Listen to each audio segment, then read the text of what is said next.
Welcome to the Daily Coffee Pro by Map It Forward, friends. Today's episode of the podcast is brought to you by Coffee Fest, happening in Tacoma, Washington on the 15th and 16th of November, with a leadership workshop happening all day on the 14th of November that is led by myself and Jen O'Hare. Head to coffeefest.com/leadership and I hope to see you there. Today on the Daily Coffee Pro, we're talking about data that's out there for the coffee world. This is as a follow-up to my conversation with Professor Peter Roberts, who works at Emory University in Atlanta, Georgia, who is also a partner that works in the data analysis and reporting for the Specialty Coffee Transaction Guide. And I had a discussion with Peter about the guide, and this is it here. It is downloadable at their website, transactionguide.coffee. If you scroll down to the bottom after you've selected your language, scroll down to the bottom, enter your details, and then you can download the guide. This is the 2018 guide, and the 2019 guide will be coming out in December this year. Here's the thing, folks, when it comes to data on coffee.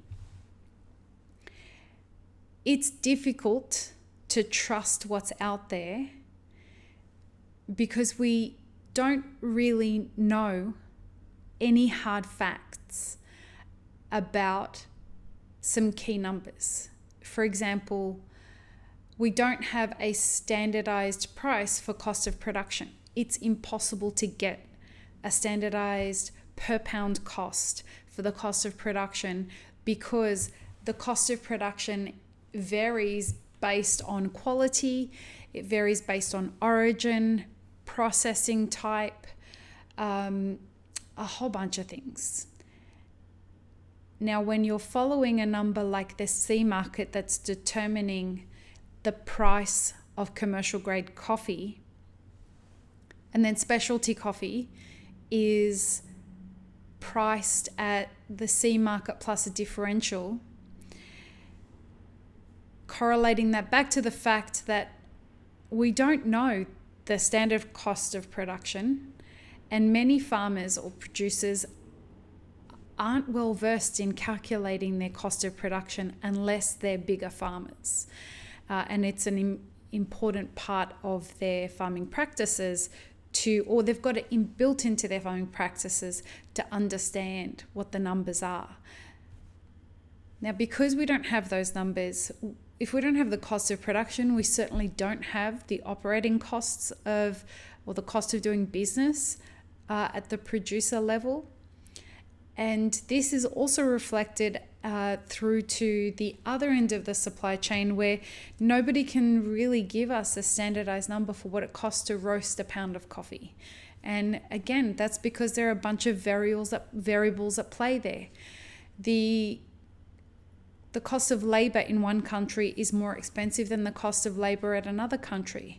The shipping costs that are involved in roasting a pound of coffee in America that was produced in Colombia is going to vary from roasting a pound of coffee that was roasted in Colombia that was produced in Colombia. All of these things are important variables that prevent us from understanding what standardized numbers there are for things. And because of this, I want to caution everybody out there when it comes to talking about numbers and trying to understand data in relation to the coffee world. In my discussions of what I've had on the podcast, trying to get people to commit to what portion of the world is consuming specialty coffee is one thing. Some people say it's 5%, other people say it's 20%.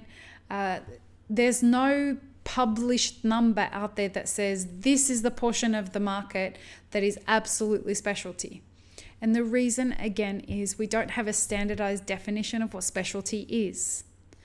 Because we don't have a standardized definition of what specialty is, any data that you read that says this is the portion of the world or the country that is consuming specialty coffee needs to be questioned. Now, this is where I want to talk to you about how you challenge the data. And it's really, really important. If you want to be somebody who just regurgitates numbers because you heard them on a podcast, or you heard them in some blog post, or you're just passing on the information that you've received from other people without validating it, then go ahead. That's what lots and lots of people are doing. But we need less of that in the industry. We need people who are willing to say, well, I don't know. I don't know what the cost of production is. I don't know what percentage of of coffee drinkers are specialty coffee drinkers. We need people who will challenge the data. We need people who will call for really good data. This is where we lead into things like transparency and traceability. So saying that you're collecting, there's a lot of people out there that are posting their prices, right? So saying that you're collecting the data and publishing it on your website is, as long as you have permission to publish the price that you have paid for something, I think it's awesome. I think it's great that you are taking a step to stand by the numbers that you're spending, the money that you're spending on the coffee that you've got. But please make sure that you've got permission to use the data before you use it, because it's unfair to publish prices that you've paid for something because you're exposing somebody's income. Having said that, please, if you're somebody who's looking at that data, I would internally or with the person who's posting it, challenge that data. And what I mean by that is understand what the data represents.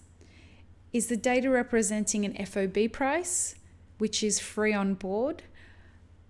Or is it representing what they've defined as farm gate? And if they've defined that as farm gate, ask them what they mean by farm gate. Farm gate is another one of those terms like specialty coffee.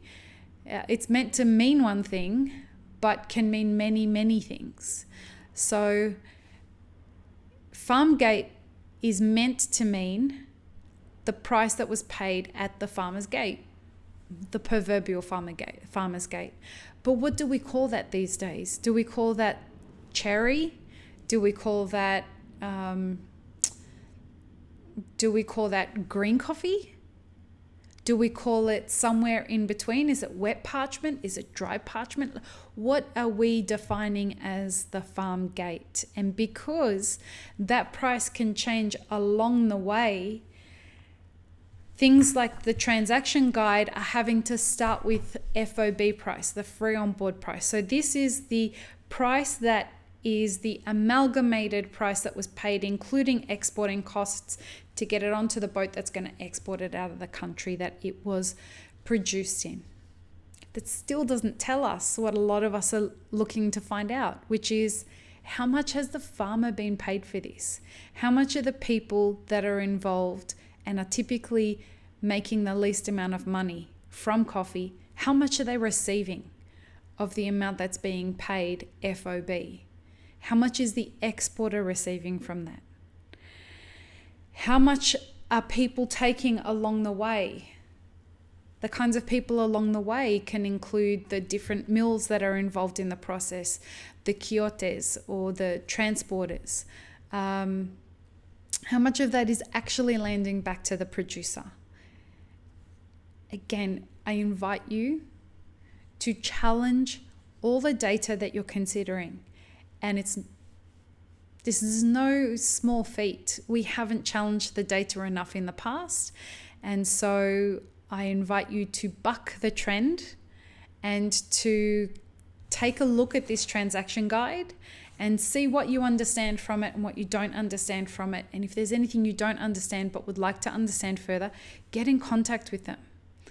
And if there's data on other people's websites that you see and you want to understand more, email them, engage with people, try and get further knowledge. And if something sounds like it doesn't make sense, it's probably because they don't understand what they're talking about. If they're talking around in circles and you don't get it, and you know that you are being logical, chances are that people are simply ill-equipped. They don't have the data that you're looking for.